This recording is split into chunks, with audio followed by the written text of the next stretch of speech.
Biomechanics. So can everyone see my screen? Just answer in the chat box. Yes. Okay. Thanks, Mohammed. Okay, so my name is David Ox. Good morning to all. Together with Cristóbal Samaniego and Alfonso Santiago, other researchers at Barcelona Supercomputing Center, today we're going to talk about fluid structure interaction methods applied to biomechanics. So I'm going to first give a brief motivation to why it's important to study fluid structure interaction in general. So I'm going to show a case, a very well-known case of the Tacoma Bridge in 1940s, which, well, apparently was not very well designed, and it was too thin, not very well damped, and due to the natural frequency of oscillation of this structure, it eventually started fluttering with not so very strong winds, and well, eventually broke up. Luckily, no one died in this event, but it's a good motivation to try to understand these phenomena dominated by fluid structure interaction mechanisms. So this particular case is a case of von Karman resonance. So it's a physical phenomena, and so we're going to talk about the physics behind the fluid structure interaction problems. So this mathematician Leibniz in the 1600s, he had this dream that nature, he thought, was dominated, could be described by a language, which is the language of differential equations. And so he thought that if we eventually had a sufficiently good description of nature with this language of differential equations, we could be able to, in some form, predict the evolution of the whole universe and the phenomena, the complex phenomena occurring inside. So for this is a very intensive task. So in order to interpret that language, we need some machine, because we can't do that alone as humans. So this machine is, well, it's computers and supercomputers. So simulations are basically the translation of these differential equations to the computers, and in order to predict some phenomena. It's been widely applied in different fields. So from very applied cases such as aerodynamics of planes and different aerospace engineering applications. So in this case, you have large costs in manufacturing and errors in manufacturing and design of airplanes. So it makes sense to do a simulation beforehand before actually producing the plane. And that's been done for some time already, but it's also been applied to very fundamental physics, such as the theory of relativity. So in order to translate these differential equations to computers only interpret discrete space and time. So we have to, in a form, break up our space into little pieces, as you can see here on the lower right, which are called elements in this case, and break up time into also smaller pieces. So there's a part of translation of these continuum differential equations, as you can see here on the left, for example, the one dominating the Helmholtz instability, which generates these very beautiful cloud effects, and translating it to the computer. That's the area of numerical methods, in which essentially we do some approximations to try to translate these continuum equations to a computer. In this case, the Marenostrum computer, which you may have seen pictures already. Hopefully next year you'll be able to see it physically. And in this case, we're using the methods of finite elements for the spatial discretization and finite differences for the time discretization. So as I said, we solve the continuum equations, but at specific points in space and specific moments in time. So eventually one could think that if we refined our discretization enough, so that's taking the limit of our delta t and delta x to 0, we could recover the exact continuum equations. But that has a problem, the problem is that it has an increasing computational cost. So eventually it becomes impossible to do this. And that's why we have to do some approximations, such as the ones of the finite elements or finite differences methods, in order to correctly translate the equations to a discrete space, but to recover the physics of the continuum equations. So in the case of fluid structure interaction, we can look at an example, which is a flexible beam inside a fluid flow. And if we look at the interface between both, we would see that there's an interaction. Essentially, what we want to impose here is that the velocities of the fluid and the solid are the same. So the fluid kind of sticks to the solid, and that the forces are also continuous at the interface. So we can also see this as a force being exerted by one side on the other, and a reaction force or a deformation displacement of the solid boundary being imposed on the fluid. So if we look more in detail into these equations, essentially we have two sides of the problem, the solid and the fluid, and then we have the interaction between both. So on the solid side, we can see that the equations are basically Newton's equations, where we have mass indicated by rho, which is the density, times the acceleration is equal to the forces. So that's the internal forces and the external forces. On the left-hand side, we have the fluid. So also similarly, we have rho, which is the density times the acceleration, but in a different frame of reference. And that equals the stresses, so the viscous stresses and pressure stresses, and the external forces, which are on the right-hand side. And in addition, if it's an incompressible fluid, such as generally water or blood, so it's an approximation, but what we're saying is that the divergence of velocity is equal to 0. And then there's the interface between both problems.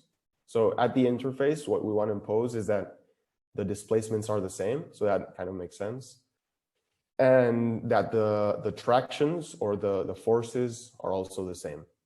So that's also makes sense with Newton's law, in which when you exert a force on some surface, that surface exerts the same but opposite force on yourself. So it also makes sense.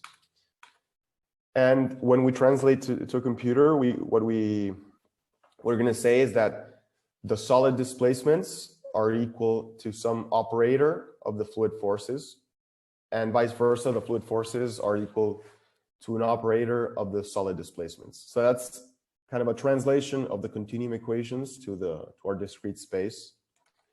In order to solve that, we build a fixed point equation, which is essentially just a method we use to solve some type of relation in the discrete space. And this relation is iterated over different cycles to eventually reach the convergence of the solution we want. And that's what in this form, we ensure that the displacements and tractions are continuous at the interface. So by doing all these approximations and discretizations of space, we can actually simulate the problem I first showed you, which is a Tacoma bridge. Here you can see a simulation which was done using ANSYS simulation software, where you can see the fluttering of the bridge and eventually the strains imposed on the solid structure, which created its destruction. So the idea of being able to simulate these types of structures is to predict the behavior under different situations, scenarios, without having actually to build the bridge beforehand. So more applying it to the problem at hand, so that's biomechanics. Why would we want to look at fluid structure interaction in the heart? So the answer is that it can actually save lives. I'm going to show you a case of a football player called Anthony Van Loo, from Belgium. So he was playing a soccer match, a football match, and all of a sudden, boom, he falls down. So let's look at that again. Okay, so at that point, he falls down. He had atrial fibrillation. So what was happening to him is that his electrophysiological system was collapsing, but luckily he knew that beforehand, so he had some issues, and he had implanted an ICD, which is an internal cardiac defibrillator inside his heart. So this small device, what it does is that when you're fibrillating, it basically sends some electrical signal to your heart and shoots it back on. So you can see that he drops down, his team players get worried, opposite team not so worried, and suddenly, boom, he gets this this ICD kicking in.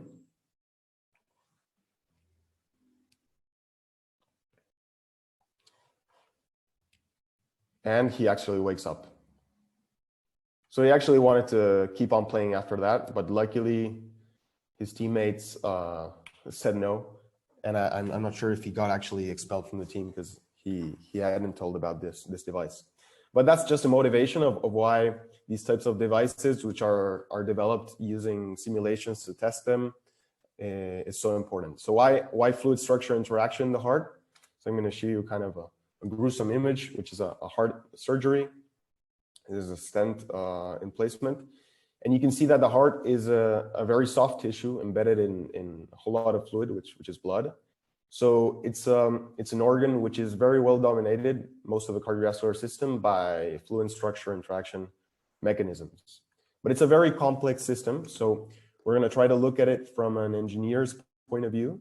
So it's to simplify it to the physical phenomena which are occurring inside. So we can see that the heart has 4 chambers, the right and left atrium and ventricles. On the right-hand side, we have deoxygenated blood, which is coming from the rest of the body and being pumped into the lungs where it's oxygenated. Then it comes back into the left side of the heart, where it's later pumped into the rest of the heart, of the circulatory system. Inside these chambers, you have the blood flowing in. These are the chamber walls are muscle walls, which also have the Purkinje fibers, which is a system of fibers which conduct electrical signals. And when they are depolarized, they generate the structural contraction, which pumps the blood out. So if we look at it from a simplified point of view, we had the fluid structure interaction problem, which is between the endocardium and the blood inside. And then on the solid part, we also have the electrophysiological system. So there's a coupling between the electrical system, the computational mechanics on one side, which creates the contraction. And then there's a coupling between the solid domain and the fluid domain, which is a fluid structure interaction mechanism. So as you can see, eventually you get a very complex coupling between all problems. So that's something we simulate here at BSc. And after actually translating these equations to the computer, we need some type of geometry. So that's obtained from images, for example, CT images. We generate a geometry, computational geometry, which we then break up into little pieces, which are called elements in this case. And we generate what's called a computational grid or a computational mesh. So the only component that we're needing now are the boundary conditions of these differential equations. For the case of the solid mechanics, we impose continuity of forces at the interface between the fluid and the solid. Then on the pericardium, which is the outer wall, we imposed 0 normal displacements and tractions. And then at the vessel terminations, we imposed 0 displacements, and elsewhere 0 tractions, what's called a natural boundary condition. So for the fluid mechanics, similarly, we have to impose boundary conditions on the endocardium, which is the inner wall of the heart. So what we do is we impose also continuity of displacements between the fluid and the solid. And on the outflows, we may impose different types of boundary conditions. In this case, we're using what's called a Basilev boundary condition, which essentially makes sure that the vortices that may be generated at the outflow are not re-entering the domain. So this is just to, it's like an approximation for not considering the continuity of the vessels into the rest of the system. So with all these ingredients, we can actually simulate the heart. You can see the electrical depolarization in a hot color map, and then the path lines of the fluid inside. On the right-hand side, you can see the Q criterion, which is a measure of the vorticity in the flow. And we can then compare this to actual clinical measurements. So this, in this case, this is a tagged magnetic resonance imaging technique, which is used routinely in clinical applications. And on the right-hand side, you can see the TMRI, which we have simulated, and you can actually compare these two. So eventually, you can also transport scalars inside the flow or particles and do different kinds of studies with both healthy and diseased hearts. So the idea is that having a full simulation of the heart, you can actually test medical devices before actually implanting them in humans or even in animals. And you can optimize these devices using variables of the flow and the solid mechanics, which are not even accessible via experimental studies. Also, a further application is to actually simulate clinical intervention before it's even carried out. And for that, we need very good patient-specific models, which are able to simulate not only the mechanics of the problem itself, but also the variability between patients. So I hope with this brief overview, I don't expect you to be FSI experts after this talk. I'm for sure not, but I do expect you to see fluid structure interaction everywhere in nature and to get you motivated on these types of phenomena.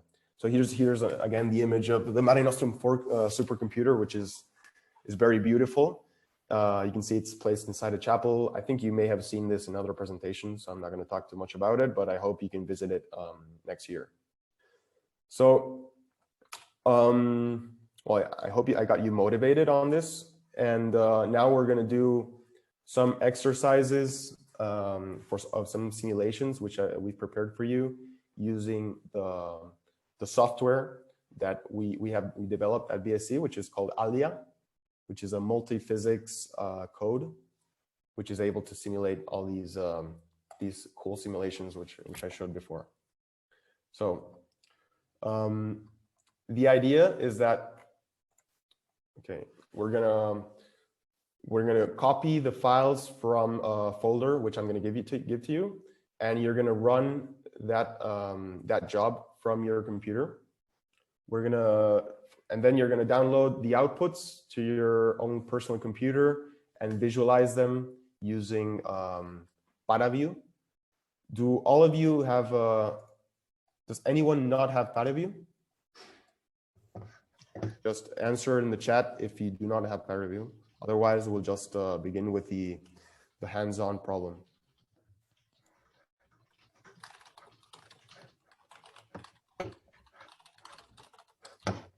I'm creating the meeting room right now. Okay, cool. Thanks. 1, 2, 3, 4, 5, 6. 1, 2, 3, 4, 5, 6. 1, 2, 3, 4.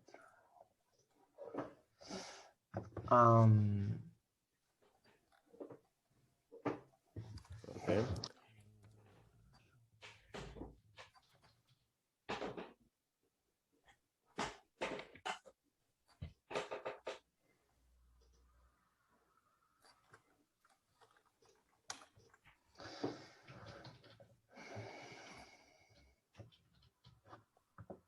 Okay, so I'm going to send in the chat. I'm going to send the instructions so you can have them for reference on on how to run the simulation, how to copy the files to your own folder, personal computer, and how to visualize in Paraview. Okay, I'm gonna split us on the 3 meeting rooms. Okay. Just a thing about the meeting room 3. I'm supposed to be there, but I don't know how to assign myself to the meeting room. So if I'm not there, just wait me a minute.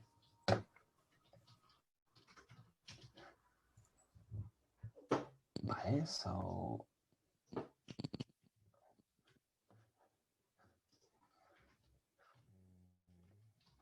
location and training is inviting. Vale.